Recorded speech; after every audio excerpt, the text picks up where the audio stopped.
За сайн байцгаана уу. Ингээд Чех улсаас U14, U16, U18 насны багийн хамт дасгалжуулагч багш нарын хамт ингээд энэ Европын Монгол хүүхдүүдийн волейболын авраг шалруулах анхны тэмцээнийг зорио ирсэн байна.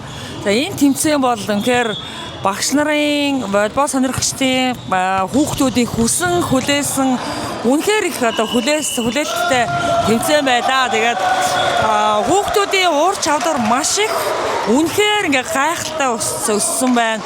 Тэгээ хүүхдүүд маань хоорондоо танилцаж бие биенээсээ дуршлаг судалж байна.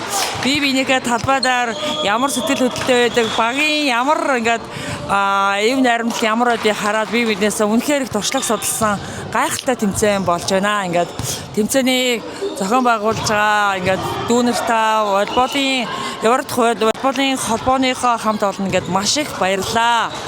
Би хөргөн тамирчин багчуудаа спортын өнөр амжилт хүсье. Байцгаана уу.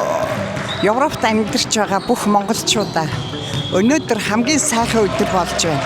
Яагаад вэ гэвэл Европт амьдарч байгаа залуучуудын эдэрчүүдийн улсын аврах болж байгаад хязгааргүй их баяртай байна би. Бүх тэмцээнийг санаачлан өнөөдөр зохион байгуулж байгаад туйлаас их баярлаж байна би.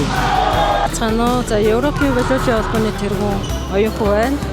За өнөөдөр Европын волейболын холбооноос зохион байгуулж байгаа Европын өсвөрийн аврах шалгаруулах тэмцээн маань эхлээд дундаа орцсон явж байна. Нийт 20 баг тамирчид оролцож байгаа.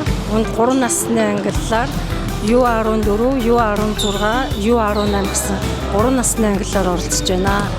За ингээд холоос ирсэн Чехаас болон Францаас ирсэн баг тамирчдаа баярлалаа. Ингээд баг тамирчдаа амжилт хүсье.